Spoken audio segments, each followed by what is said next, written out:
And I am live.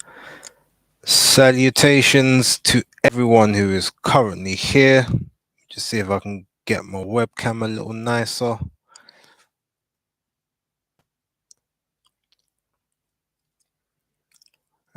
Nope, doesn't look like it.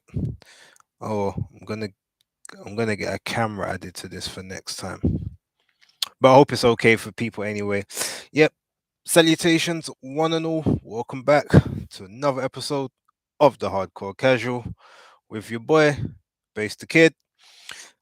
I also have to apologize. This was meant to take place last week, but I found out that you have to.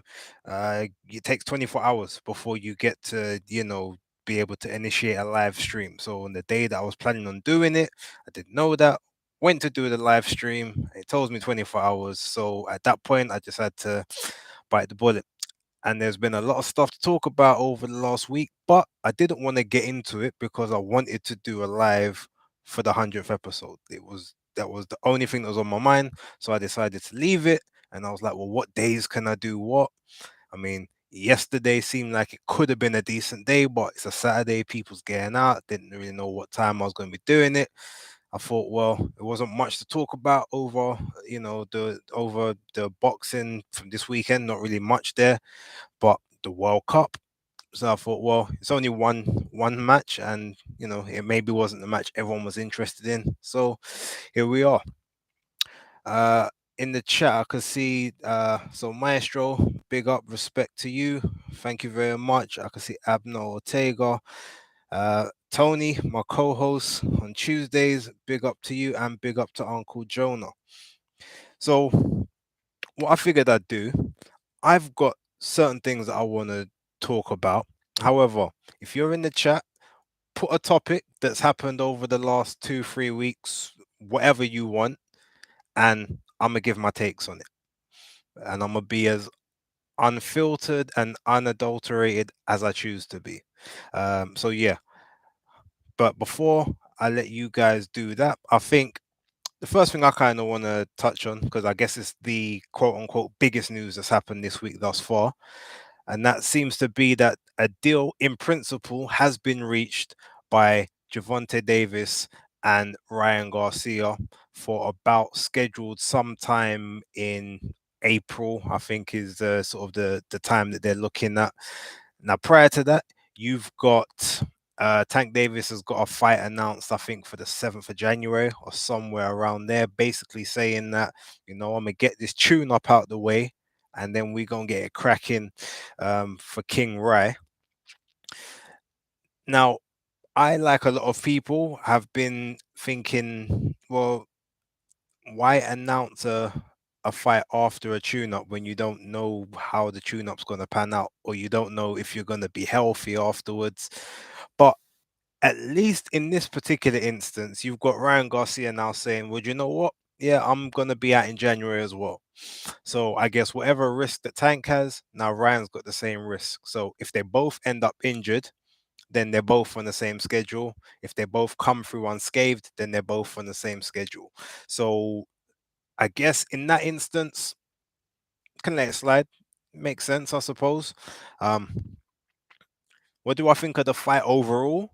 Well, considering it's literally the only fight that Ryan Garcia has been talking about for like the last year and a half, I'm glad that at least he's put himself in a position where Tank Davis can't say no, or Showtime can't say no. Essentially, he's taken PBC, he's taken everything that they've asked him to take in terms of the negotiations. Um, he's effectively said to the zone, look, stay out of this. Like, you can distribute the fight, but don't blow this opportunity for me. So he clearly feels like he can beat Tank. I don't I don't particularly know if he can, but one thing that I've only just recently seen, and it's only because someone actually did a slowed down video, was the check hook that he caught Fortuna with. Every single time that I've used to watch it, I'm just like, what did he hit him with? Every time I'm seeing Fortuna drop, I'm like, was it something from before? And I was always looking. I'm looking for. I'm looking for. I can't see it. All of a sudden, I think I saw on Twitter from an elevated angle, and I've seen the shot in slow motion. And then I'll be like, no, do you know what? This kid's got some crazy power, and but he's got mad speed. Like I knew he had speed before, but that speed is actually insane. And considering that Tank Davis is gonna have to find a way to get in close, because obviously he's not gonna be able to outbox him from the outside. So he's got to be able to get in close, which means he's got to at times probably even lunge in. That speed could be dangerous. So it's an entertaining fight. I mean, it's a fight that's not for anything, especially now that it's gonna be at a 136 catch weight. So, you know, Tank's regular WBA title won't be on the line. And if he loses, he still gets to keep that, can still go down to 135 and do whatever he wants to do. And then Ryan Garcia can continue his campaign, either doing catch weights at 140 or sticking to the 140 limit. But when people say it's a fight that the boxing needs, I kind of get what they're saying. Purely because when you look at it, you say to yourself, all right, well, you've got these big YouTuber spectacles and these YouTuber fights where there's nothing really on the line, but ultimately it's just like, a fight for the fans, so to speak. Well, this one is definitely what you will call like a fight for the fans, or like a profile fight, a spectacle fight. It's two guys with big followings, Ryan with his social media following, Tank Davis with his urban following, that do seem to buy his pay-per-views to some degree, and always pack out his shows. Yeah, it's one of those ones. It gets the profile back onto actual boxing as opposed to the YouTube stuff, or all the why has this fight not happened? Why has that fight not happened?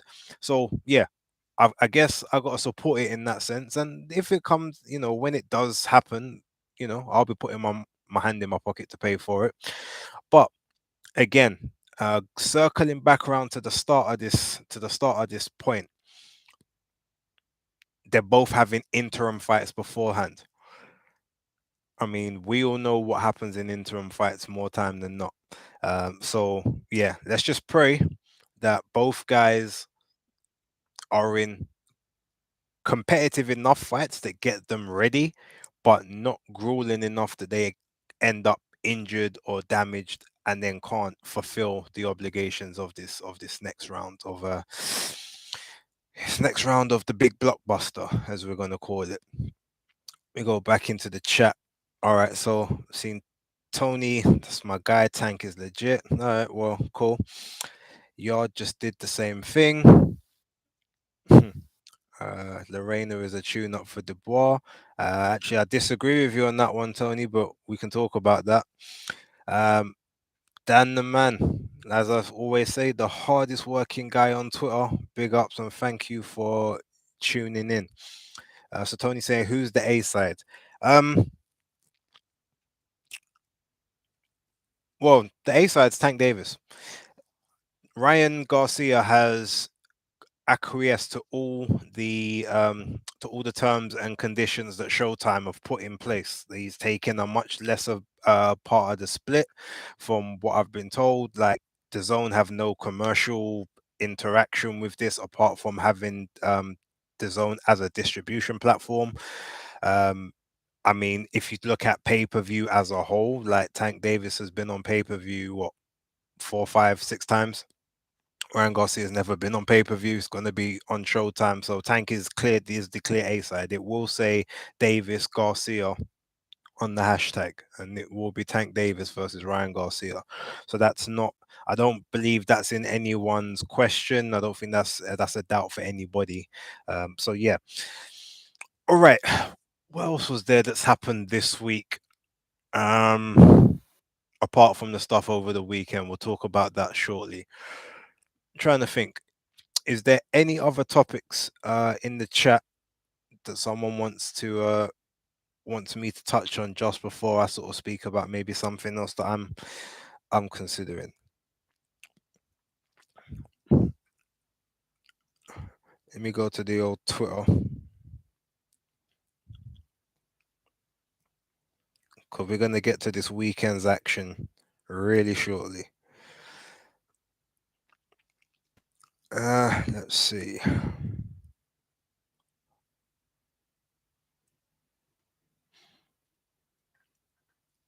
Okay, guess not. Guess not. Don't underestimate Tank's boxing ability and boxing brain. Yeah. Okay, so right, my favorite topic. Dan, I'll see that. Don't worry. I'm gonna get to Jonas and Harper and the potential trouble with that. Before I get to that, let me address this.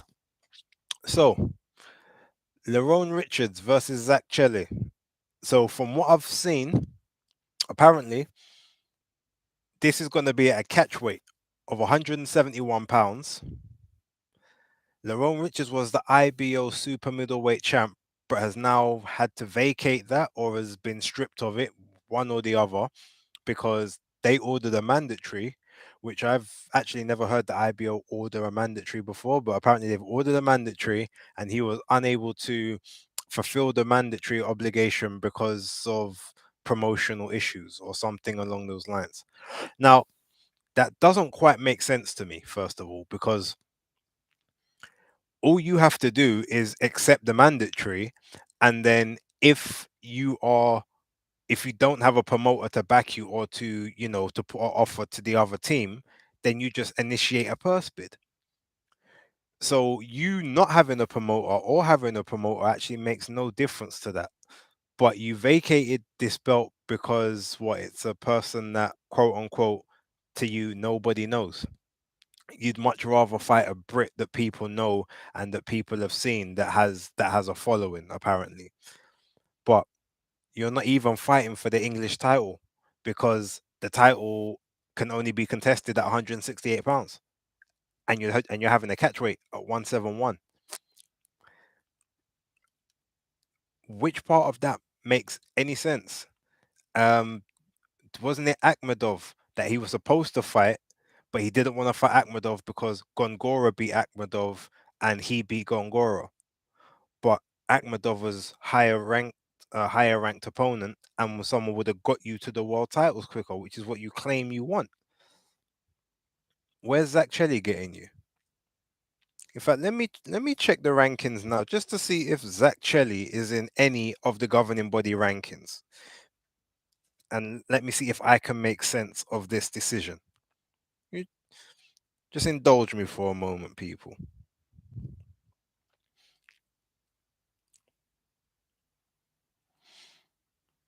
Let's see, champions and rankings, boxing rankings, super middleweight. Right, so okay, so Lerone Richards is number 9 in the Ring Magazine rankings at super middleweight. Cool, that's a very nice ranking there. In the WBO, no Lerone Richards. In the IBF, no Lerone Richards. But Ali Akhmedov is number 6. Okay. In the WBC, no Lerone Richards. But Akhmedov is number 5. Let's check the WBA just to, so we can be WBA rankings. No Lerone Richards. And no Ali Akhmedov either. So, my question then becomes, where's Zach Chelly? I mean, if we're talking about not wanting to, you want to fight a Brit, okay, so why didn't you go and fight Rocky Fielding that Dan Aziz is about to fight at 175? Because Rocky Fielding was actually number 4 in the WBA rankings. If you wanted a Brit, that seems like the best choice to me. Oh no, sorry. Lerone Richards is in the WBC rankings. He's number 7. and that was updated on the 17th of November. Let me double check the others to make sure that I haven't missed his name in any of the other rankings here. No. So he's in the WBC rankings at number 7. Akhmadov is number 5, but that guy's not good enough for you to fight because Gongora beat him. But Zach Chelly is, who's not ranked anywhere and wouldn't even be for a British title. It's actually going to be for, it would have been for the English, which is a step below that. I don't understand the career path, quite frankly. If anyone in the chat can put some logic to this, please do, because right now I am just, yeah, that makes absolutely no sense to me. So I don't know what Lerone Richards is doing, but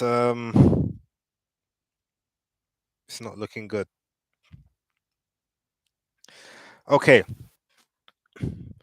now let's talk about, so Natasha Jonas and Terry Harper have been somewhat at it on Twitter over the last couple of days, social media. Although to be fair, it's not really Terry Harper as much as it's Steffi Ball. Now, I don't know the full story as to what Steffi Ball said behind the scenes to Tasha Jonas back in the day, why she's really not comfortable in wanting to work with him. But um, I just don't see, I don't really see the other options that you have at this point.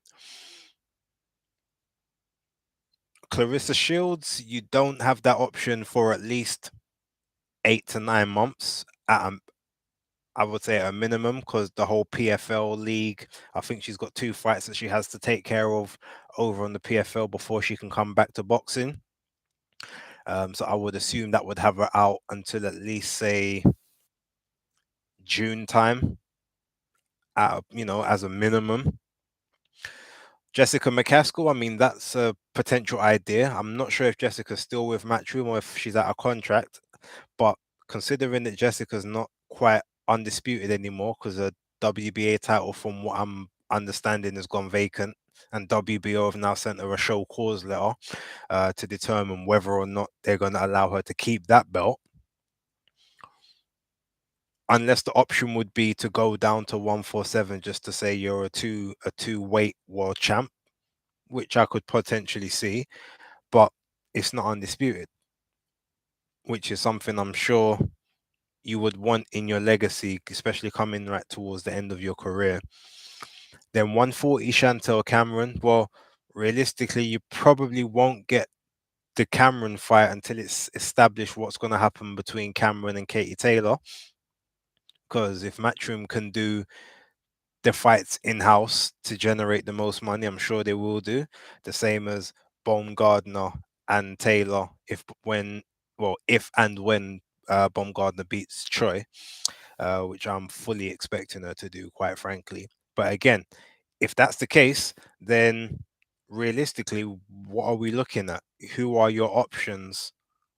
Because it seems like most of your options right now are Matchroom fighters, and the only one that they seem to be prepared to offer you is the one that's in your weight division right now. It's also a bit weird to me because in that situation, that's the only particular fight that Tasha's got available to her where she's the unquestionable, undisputed A side of the fight. So whether the fight ends up being on the Zone or being on Sky Sports or wherever, she comes out last. She gets the lion's share of the purse. She could pretty much get all the promo she wants because she's the unified champ on the platform at the moment with a bigger outreach and profile than what the Zone has. Although you could say, yeah, the Zone is global, but in terms of where the fight's going to take place, it's going to take place in Britain. Like, it's not taking place anywhere else. The only other place is maybe Abu Dhabi on the champion series, but even that is ultimately going to be a primarily British audience. Jonas is the clear A side. So I can totally understand if you say to yourself, you know what, I'm gonna, like, literally, you're getting nothing in these negotiations. Like, it's all take it or leave it. Like whatever I say is how it goes. And if she wants to play that game, hey, I'm all for it because I know that's pretty much kind of how you got treated in the last one. I get it. And there's some, I know there's feelings there. There's some bad feeling and bad form. But that being said, it just seems weird that you wouldn't want to take the easiest route to undisputed that you have at the moment or the most accessible route.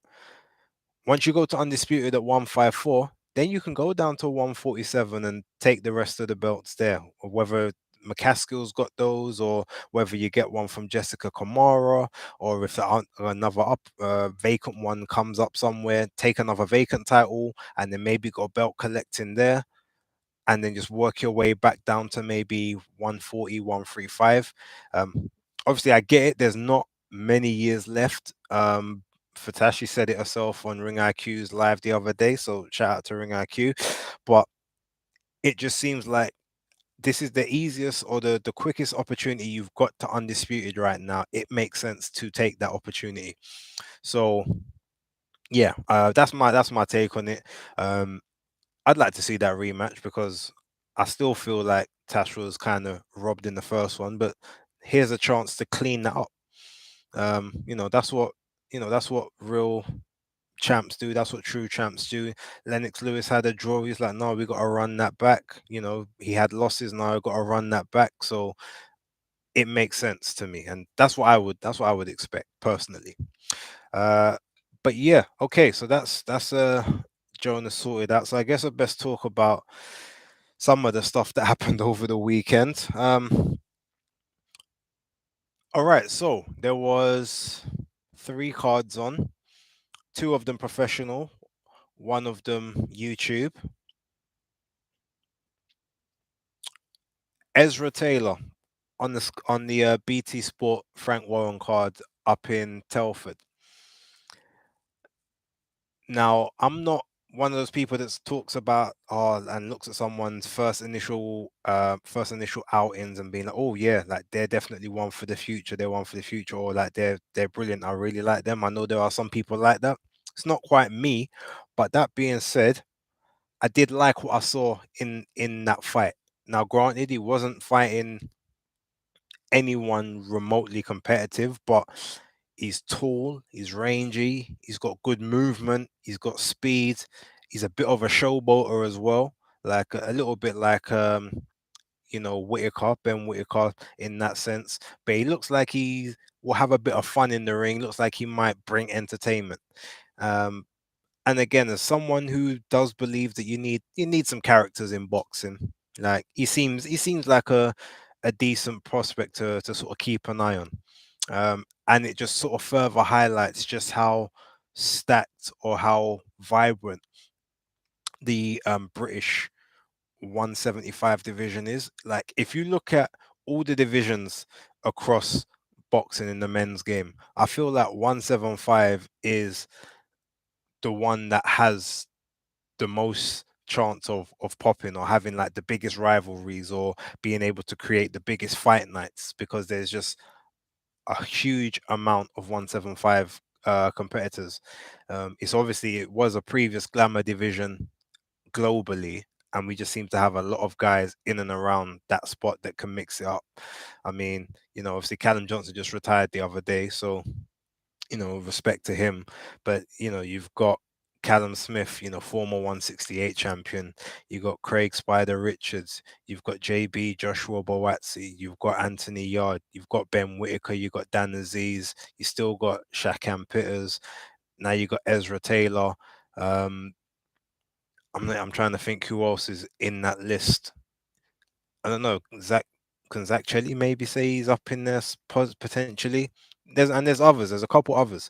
So realistically, I just feel like there's a very big round robin that can be had between all these guys, especially the ones who have had their world title shots and maybe haven't come up trumps on that.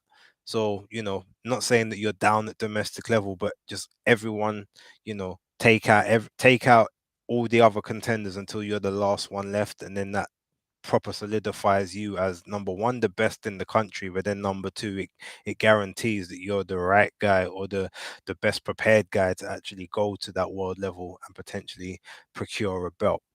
So that's my thoughts and opinions on that.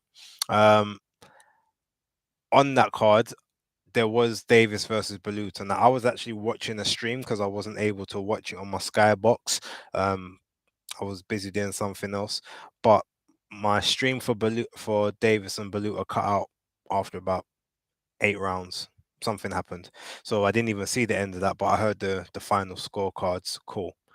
Realistically, I think the only fight us lot was looking at on that was uh Anthony Yard versus Stephanie Koikov. Um, no analysis. That will come on Tuesday. There wasn't a huge amount to give. But one thing I will say about Anthony Yard is he's got a pretty good punch selection. Like when he's on the inside, mid range to inside is his sweet spot, but closer inside and actually mid range. Like his hook to the body is quite an interesting interesting punch, especially the way how he kind of pivots off to the side as he's throwing it. So it's almost like he plants his feet at the point of impact as opposed to having his feet planted just before the sort of while he's actually throwing the punch. So that's an interesting point. Some people saying he's trying to get the rounds in or whatnot, or would attempt to get some rounds in. To me, the fact that he got hit on a couple of occasions with quite sweeping left hooks was a little bit concerning. I mean, yeah, he's been out of the ring for 11 months. But that being said, even just when I saw the very first couple of punches that Koikov was throwing in this fight, the first thing I'm thinking is literally nothing he throws should land, should hit you, like whatsoever. Um, because everything was hugely telegraphed. Everything was coming from, you know, wide, very, very, like nothing was tunnel vision. It was all extremely wide periphery. So you should have been able to read all of that. And he wasn't fast enough to beat you in any exchange. So to me, it didn't really seem like you should get hit with anything, to be totally honest. That being said, straight after the fight, it was a third round knockout. Koikov didn't want to get off the ground um, after getting hit. I think it was a right hook, and then he tried to swing a hook back at Yard, and he was off. He was off balance at the time, and yeah, ended up off his feet, and then fell over, and then just stayed down. But his face was getting a bit busted up. So obviously, Yard has quote unquote shook off some of the ring rust and has now gone into his fight with Artur Beterbiev for January the 28th at the OVO Arena. Now, that to me, the arena choice to me is a bit weird. Firstly, look, it's not an O2 fight purely because I don't think it could sell out the O2. I've got my reservations that it can sell out the OVO, but Anthony Yard coming from East London, it would make sense to have that event closer to East London, where I'm assuming the majority of his fan base is, as opposed to having it in Wembley, which is the whole other side of the city. Transport links ain't always the easiest around them times of the year. The roads are atrocious. The OVO is a nightmare to get to for me personally. I'm gonna be there Saturday coming for the Dillian White Jermaine Franklin card. But it's like you when you look at it realistically, if his fan base is in and around this area, you're gonna try and send them quay all the way across town to Wembley to then potentially not pack it out. To me, my personal opinion, I think the fight should have been at the Copper Box. And I know some people are going to say, "Oh, but it only holds like 6,000." That's a. But to me, I would much rather have the copper box packed than Wembley or even the O2 with bare empty seats, and you having to move people from the original seats down and black off everything and tarp it up to make it look fuller than it is. Like you'll get a much better noise and environment for me from the copper box. Plus, it's East London. It's the end, so he'll have the most opportunity he's gonna have for support is gonna be there. Plus, it's a cheaper venue, which means you're not gonna be charging people mad money to go. So then they've got to worry about getting there, paying the prices if they're driving, trying to find a place to park, and then having to pay those exorbitant Wembley prices. Now, look, none of that's really going to affect me personally because I'm actually looking to go. I'll drive up there. I've got a couple places that I find to park and all that sort of stuff. It won't necessarily affect me in that sense, but even the last time I went Wembley, I left my house at 5 o'clock. The show started at 7, and I didn't get there until 7:30 or just after 7:30. So it took me 2.5 hours to drive through London to get there. Now, and that's me, someone that's dedicated to do this, and I'm like, why do I don't want to do that again. I'm probably gonna have to try and find a different way to get there this Saturday coming to make sure that doesn't happen. And maybe it was a one-off.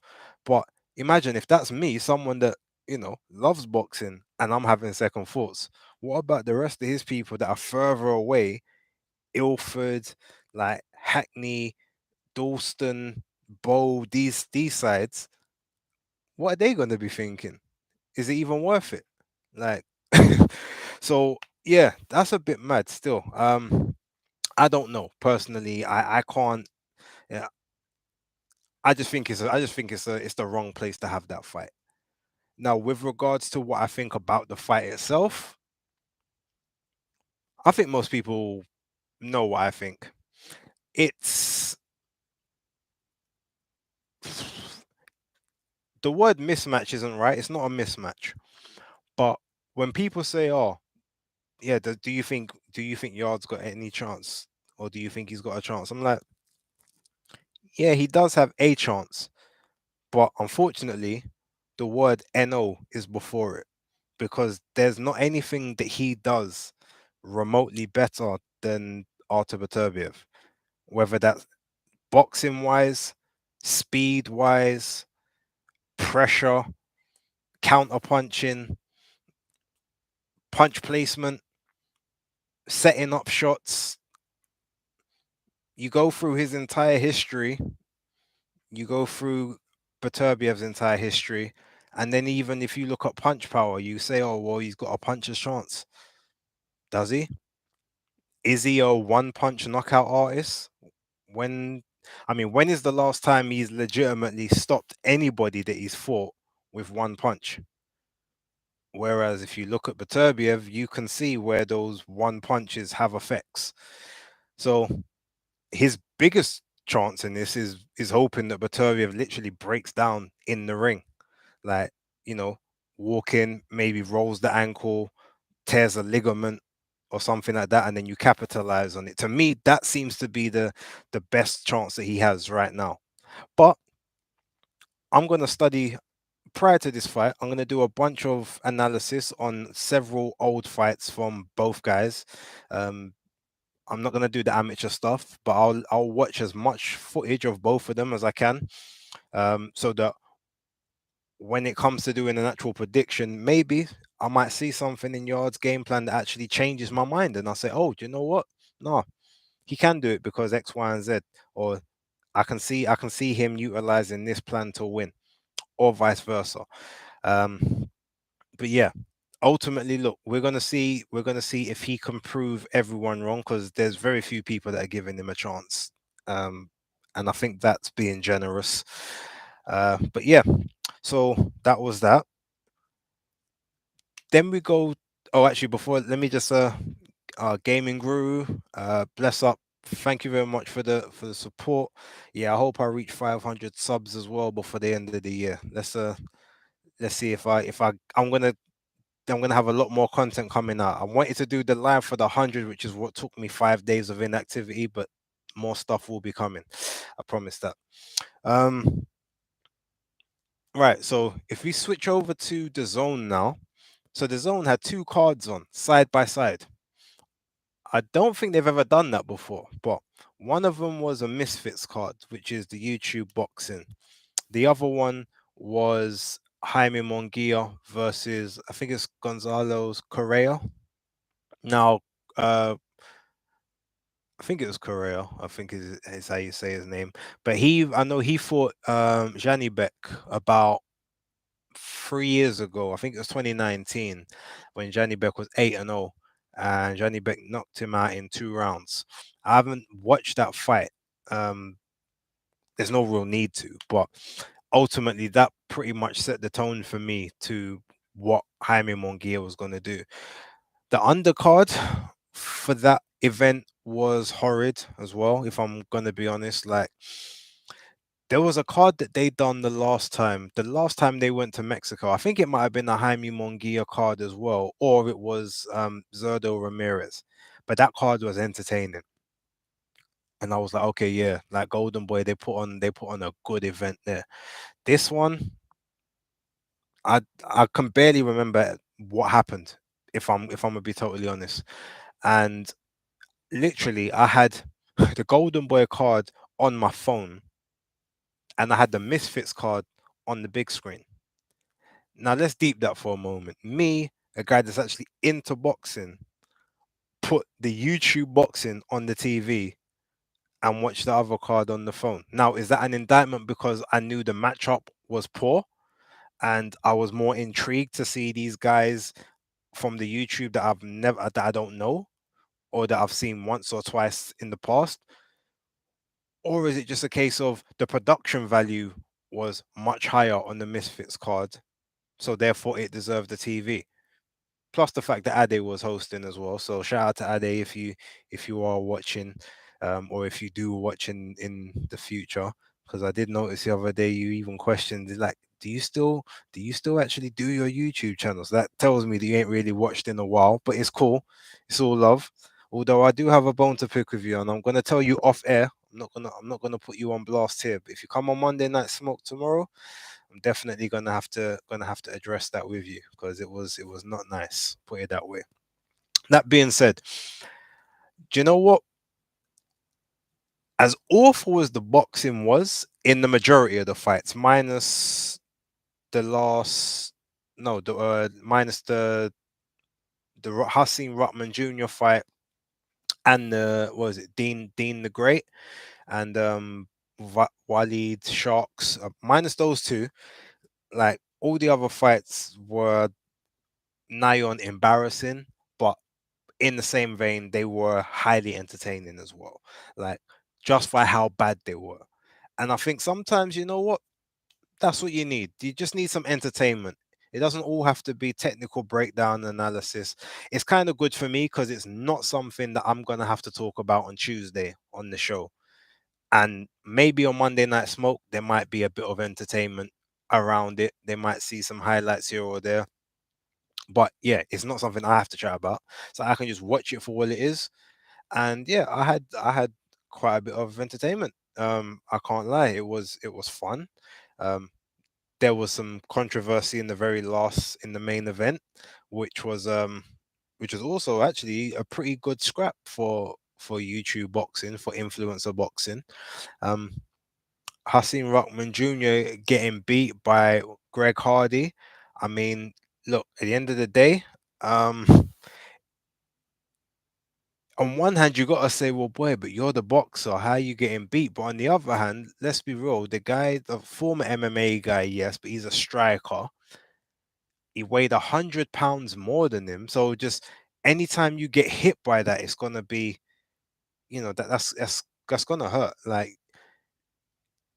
even if you get stuck on the end of a jab, like, it's, boy. I mean, it is what it is. Look, the thing is, in the first round, Hasim Ruckman actually did well, but he, oh, is my connection? Cool. Yeah, it just like yeah, it was weird. It's almost like he just his gas tank just dropped, but I can't remember him being in any clinches or anything whereby he just had to carry this extra 100 pounds of weight at any point. So I don't know how bad of a loss it is, but I mean it is significant that you're like, well, boy, this guy is not even a full time boxer officially, and he's beat the full time boxer. But as they say in this game, like size matters. It definitely does. Um, what I would like to see if they're going to continue this, and again, shout out to Ring IQ because he did actually put this on Twitter. So Greg Hardy against Christopher Lovejoy, that'd be a good fight because Lovejoy is about 270, 275, 280. So there's not much of a size difference between those two. Or let's have Greg Hardy against Jerome Miller. I mean, if we're gonna have a battle of the big boys, I mean that definitely seems like a big boy battle, and I will be quite happy to watch that on any card at this point. But yeah, look, shout out to the YouTubers as well. Like I'm not gonna hate on what they're doing in it. Like, um, they're bringing eyes to the sport, and with their production value, I think some of the other boxing, sort of some of the other boxing establishments can make some decent structural changes on some of the stuff that they're doing, take some of these ideas and run with them, because quite frankly I feel like um some of that change is needed. So yeah, okay, I think that's pretty much everything that I had to really discuss this week myself. Chat, if there's anything in the chat, let's talk. Like, I will answer any particular questions. I don't care how saucy they are. Um, I won't sit on the fence on anything. So yeah, if you've got anything in particular that I haven't spoken about that you wanted me to talk about, if I've seen it, I'll address it.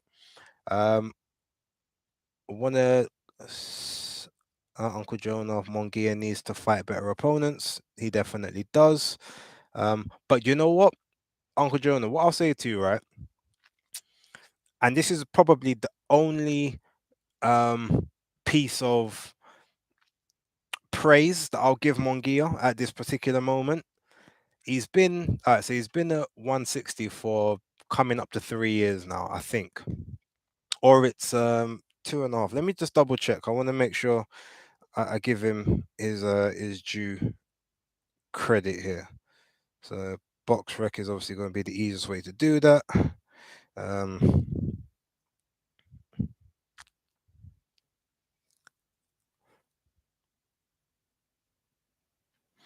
okay, so Jaime Munguia stepped up to 160 at the start of, all right, so it was at the start of 2020, all right? So he's been there for 2 years, which isn't terrible, right? But you'll say, all right, what I will say, and this is pretty much all of the praise I can give him, is in the last 2 years, he's had 7 fights. So at least he's been active, which is a lot more than I can say about like most other man at this time. Like 7 fights in 2 years is almost going back to like 90s territory, like early 90s, late 80s, that sort of time.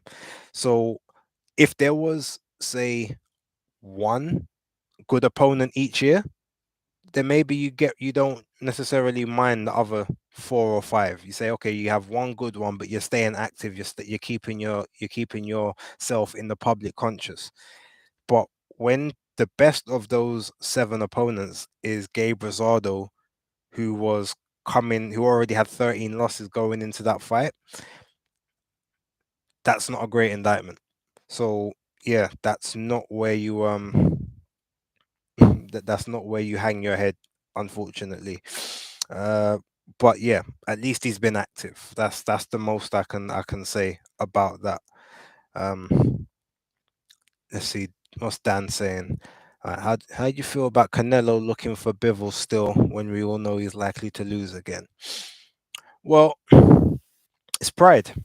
Um, Canelo thinks he was wrong. He thinks he can right the wrong. You know what? One thing I'll say is they say that the definition of insanity is doing the same thing over and over again and expecting different results. Now, at this point in time, that's what you kind of say about Anthony Yard based on the trajectory of how things are going there. But with Canelo, maybe he can change something up that we don't know. And if that's the case, then you say to yourself, all right, let's go for it. But the fact that he wants to clean up his loss, I can respect that. Um, yes, he might get washed again. He might even get stopped this time because if it's at 175, maybe Bivol's like, you know what? No, last time I gave you, I just gave you a beating, comprehensive. But I think you're taking the piss now. So do you know what? Here, hold this, bang, out. Because we know Bivol does actually have knockout power. We've seen it. And maybe he might be thinking, you know what? I haven't had a knockout in what 4 years in sort of my last 6 fights or whatever it was. Maybe it's time for a knockout, and that could end up being Canelo. Maybe he says, no, do you know what? Like the first time was the warning, but since you want to come back, here, hold that. But then on the same hand, you say to Canelo, you know what? The little man has a lot of heart, and I can't fault the guy for wanting to go in and right what he thinks is a wrong. It may not be the smartest move, but it was good for his legacy because if he can win in some way, shape, or form, then that cements his legacy even further. If he loses, well, everyone was now expecting him to lose anyway, so it doesn't do too much damage. Yeah, it will take some of the luster off of him, but some of that luster's already gone from getting beat the first time. So, it might get him some fans back if he can do a slightly better performance. Like the only way I can see that being a really bad situation is if he gets knocked out and gets knocked out brutally. Then it's like, well, what was you doing? And who was advising you? Then the whole team will look crazy. But no, respect to Canelo. I'm more interested in who he's gonna deem as a tune-up fight in May before fighting Bivol in September, if that's how it works out. Um, because if it's Zach Parker or John Ryder, okay, technically they might be tune-ups to him, but as I always say, like a Canelo tune-up or a Floyd Mayweather tune-up or a Anthony Joshua tune-up even most times are other man's career best wins. So there's no one I can see Canelo facing in May that's gonna make me say, oh no, that's a waste of time or you're a waste of space for that. Especially knowing that he's coming off of an actual surgery and is not able to. I don't think he's able to start punching again until January. So yeah, I mean, no harm, no foul there. But that'll be interesting who he announces and how long of a camp he gives them. That'll be interesting. So that's what I'm interested to see. Uh, I'm seeing a few people saying Gabe Rosado against Denzel Bentley. Yeah, do you know what? Thing is, Gabe Rosado, that's a fight that goes points because Rosado knows how to keep himself safe. And if it's a 160, Rosado actually does a lot better at 160 than he does at 168. He can still make both weights. Um, Chances are he will probably get comprehensively beat on the scorecards. But that's one of those. That's probably a fight that I think would do Denzel a huge amount of good because Gabe knows how. Gabe is crafty, and you're gonna have to work on ways to open him up. And so that means you're gonna have to try things that you've never tried, and you're gonna have to put yourself in position to get hit and get hurt because Gabe can crack. Obviously, we know there was at least 5 fights that he's had where he shouldn't have lost. That those shouldn't have been losses on his record, but he's a lot better than advertised. But still, 14 losses. It's one of those. That's one of those fights where we would like to watch it, but the outside looking in, Denzel gets no credit for that fight at all. It's just like, well, the guy's got 13 losses, like you're supposed to beat him. That's how they're gonna look at it. So in that sense, I guess it's either got to be smart in terms of a public perception point of view, or it's got to be financially worth any backlash that you supposedly get. Um, but it looks like that's nothing else on the chat.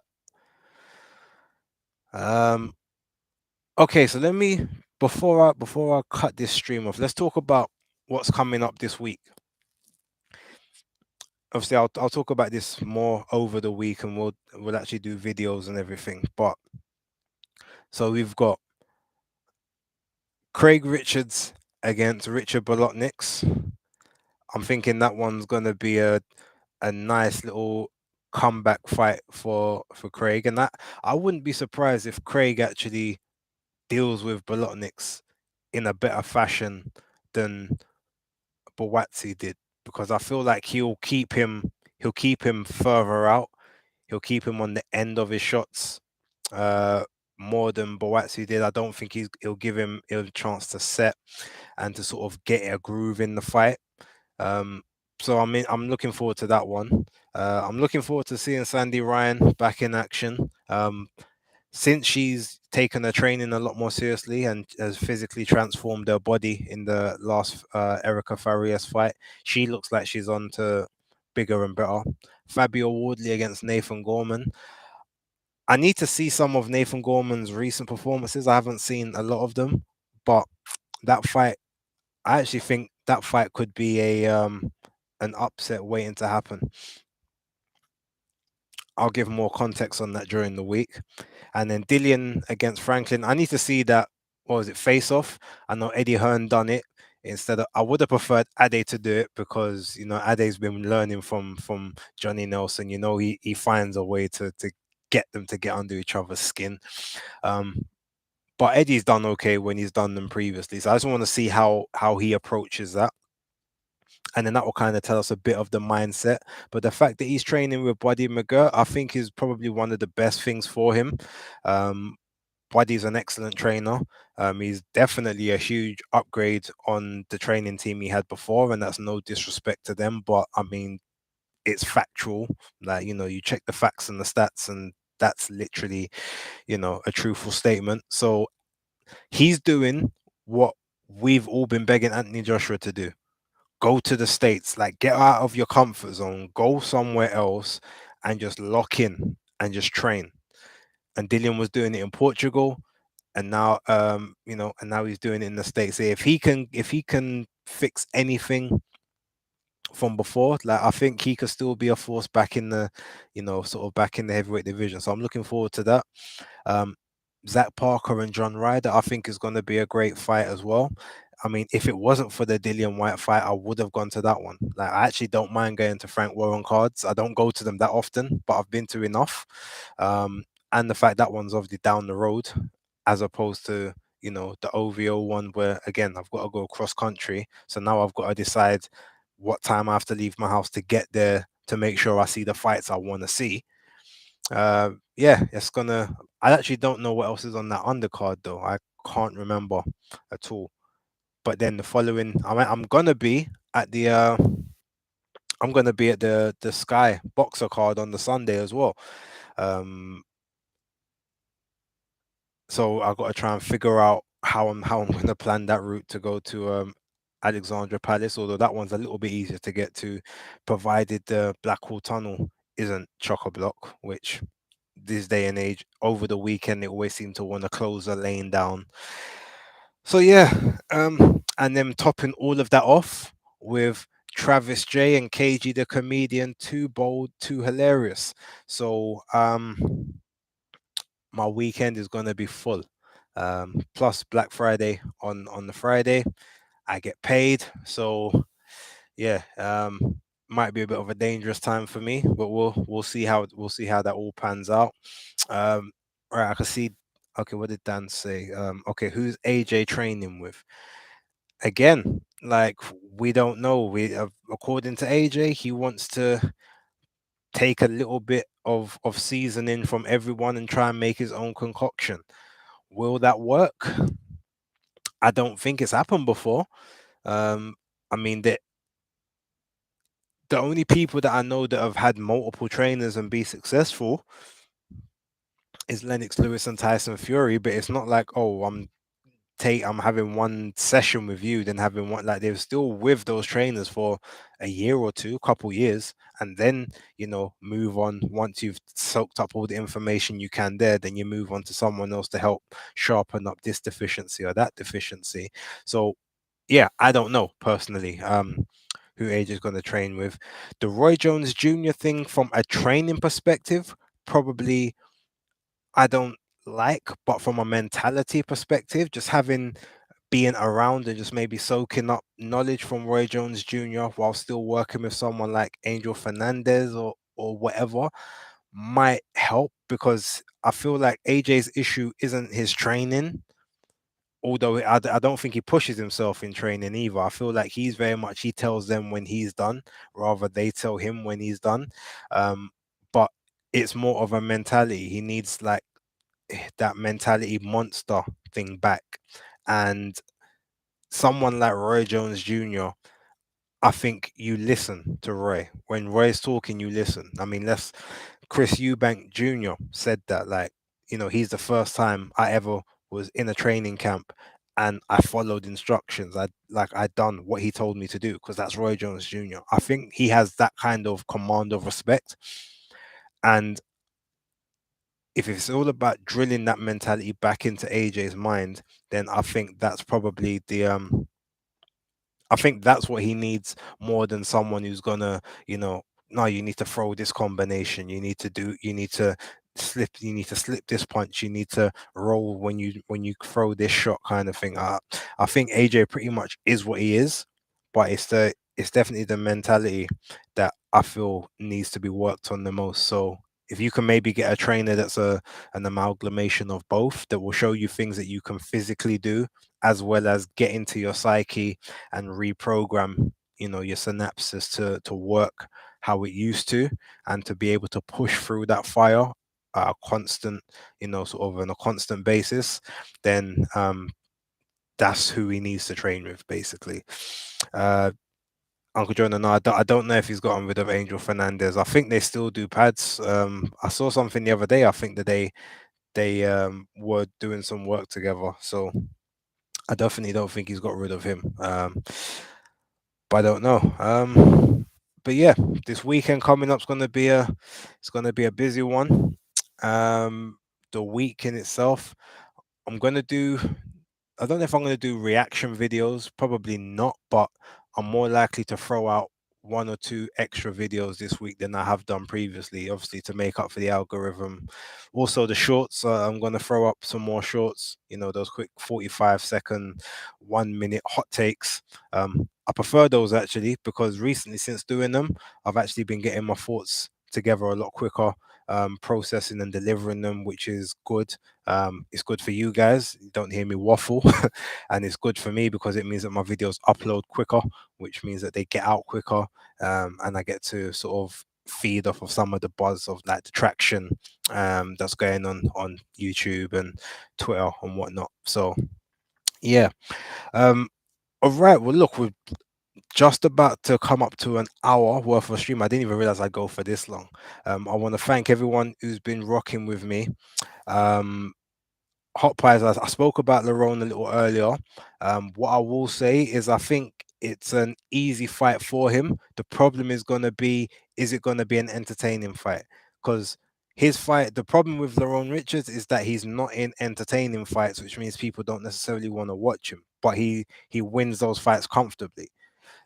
You can't even really attribute it to something like Sonny Edwards, because Sonny Edwards will do something in the ring that will have you say, okay, all right, I see you. Like that was like, and be entertaining inside the ring while he's doing it, because we know that he doesn't have that punch power. Whereas Lerone just is very sort of one paced and he controls everything, and but there's no dynamism to his work. So he'll deal with him easy, but will it be a long, arduous 12-round points decision? Or will it be, like maybe an entertaining, slip couple shots, put him down a couple times, maybe get the ref to stop it after 6 or 7 from a sustained beating. That's what we need to see from Lerone Richards personally. So Yeah. But look, guys, I'm gonna leave it there. I want to thank everyone who's stuck around for the entire hour. I do appreciate it. Tone, I see you. Thanks for showing some support. And yeah, uh, look, everyone, peace out. And until next time, hardcore casual out.